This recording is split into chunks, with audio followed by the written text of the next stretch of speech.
Bharatiya Janata party वालों की गुंडई चल रही है और जहां जहां उपचुनाव हो रहे हैं वहां पे पूरा शासन प्रशासन एक भारतीय जनता पार्टी के एजेंट्स की तरह काम कर रहा है। जहां लोग वोट डालना तो चाहते हैं लेकिन उनको जबरदस्ती रोका जा रहा है, तो मैं समझती हूँ ये बहुत ही सीरियस बात है, क्योंकि ये लोग हार गए हैं लोकसभा चुनाव और कहीं ना कहीं ये भयभीत है, इसलिए पूरा प्रशासन का प्रयोग कर रहे हैं और ये प्रशासन की ही तरफदारी करेंगे। तो मैं समझती हूँ भारतीय जनता पार्टी इस बात से जान जाए कि आने वाले समय में जा रहे हैं, जितनी भी कोशिश कर लें अब वो रुकने वाले नहीं हैं। अभी जो 9 सीटों पे उपचुनाव चल रहा है, क्या लगता है, क्या उम्मीद है? क्योंकि सुबह से कई जगह पे समाजवादी पार्टी के द्वारा ट्वीट भी किया गया है कि गड़बड़ियों को लेकर नहीं, लगातार भारतीय जनता पार्टी वालों की गुंडई चल रही है और जहां जहां उपचुनाव हो रहे हैं वहां पे पूरा शासन प्रशासन एक भारतीय जनता पार्टी के एजेंट्स की तरह काम कर रहा है और हमें देखने को मिला है और मीडिया में भी बहुत सारी इस तरह की न्यूज़ सर्कुलेट हुई है और हमारी पार्टी के कार्यकर्ता बूथ अध्यक्ष लगातार संपर्क में हैं और इस तरह की बातें बता रहे हैं। और एक लोकतांत्रिक देश में अगर इस तरह की घटनाएं घट रही हैं, जहां लोगों को वोट डालने से रोका जा रहा है, जहां लोग वोट डालना तो चाहते हैं लेकिन उनको जबरदस्ती रोका जा रहा है, तो मैं समझती हूँ ये बहुत ही सीरियस बात है। भूपेश चौधरी ने ये भी आरोप लगाया कि चुनाव आयोग को बदनाम करने की कोशिश कर रही है किसने? बीजेपी अध्यक्ष ने। मैं समझती हूँ क्योंकि ये लोग हार गए हैं लोकसभा चुनाव और कहीं ना कहीं ये भयभीत है, इसलिए पूरा प्रशासन का प्रयोग कर रहे हैं और ये प्रशासन की ही तरफदारी करेंगे।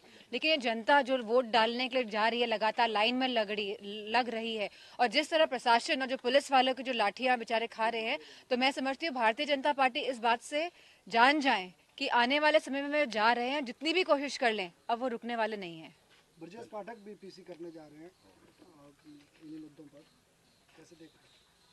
हमने देखा है कि अच्छी बात है, पीसी करें, अपनी बात को रखें, लेकिन जहां तक उत्तर प्रदेश में उपचुनावों का सवाल है, ये बात स्पष्ट रूप से सामने आ गई है कि शासन भारतीय जनता पार्टी का पूरा साथ दे रहा है। लोग साथ नहीं दे रहे हैं लेकिन भारतीय जनता पार्टी का शासन साथ दे रहा है। मैम, समाजवादी पार्टी इसको कैसे परस्यू करेगी, क्योंकि कई जगह से वीडियोस वायरल हो रहे लगातार? जी हाँ, इलेक्शन कमीशन द्वारा जब हमने भेजा ये इस तरह की वीडियो रिकॉर्डिंग, तो मैं समझती हूँ वहाँ पे जो एक इंस्पेक्टर थे सीसा मऊ में, वो सस्पेंड भी हुए हैं।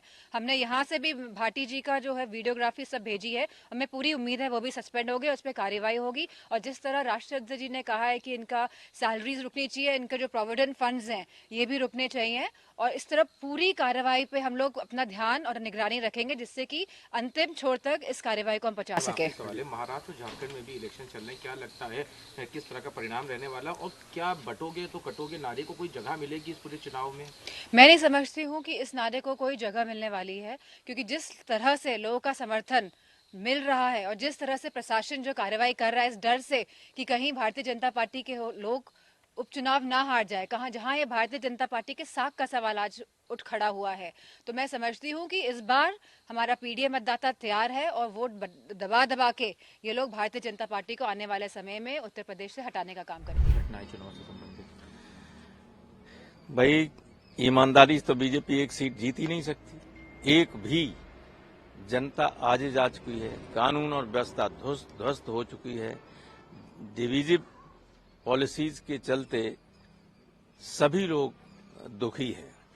भाई, अशांति कहीं होती है तो ऐसा थोड़ी कि उसमें मुसलमान ही पीड़ित हो, हिंदू न हो।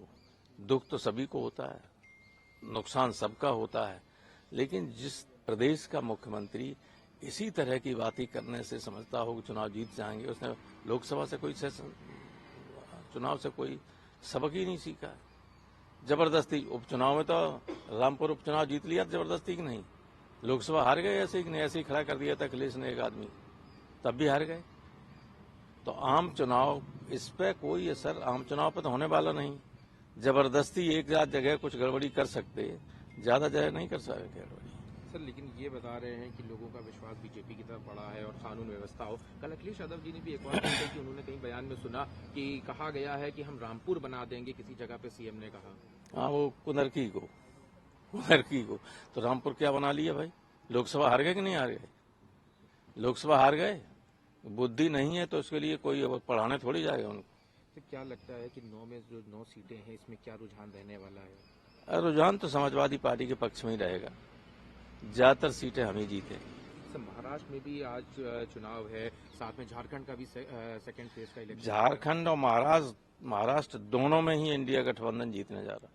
क्या आखिरी सवाल है कि जो नारा चला था बटोगे तो कटोगे, इस नारे की कोई जगह रहेगी इस चुनाव में? कहीं कोई जगह नहीं। इस नारे ने महाराष्ट्र में बीजेपी को चुनाव से बाहर कर दिया है। चुनाव 9 विधानसभाओं में हो रहे हैं। जो लेटेस्ट हमारे पास आंकड़े 1 बजे के मतदान के हैं और 1 बजे तक पूरे उत्तर प्रदेश में 31% वोट पड़ चुके थे। सबसे अधिक कुंदरकी में 41% पड़े हैं और सबसे कम है गाजियाबाद में 21%। एवरेज 31% है। सब जगह सुचारू रूप से वोटिंग चल रही है। कहीं किसी अप्रिय समाचार की नहीं प्राप्त हुआ। सुबह एक जगह एक हल्का पथराव हुआ था एक विधानसभा मीरापुर में, जहां एसपी डीएम मौके पे पहुंच गए थे। वहां भी शांतिपूर्ण मतदान चल रहा है। कुछ जगहों से शिकायतें आई थी समाजवादी पार्टी की तरफ से और कुछ सोशल मीडिया पे भी उनकी शिकायतें आई थी कि पुलिस के कर्मचारी रोक रहे हैं या वो आईडी चेक कर रहे हैं।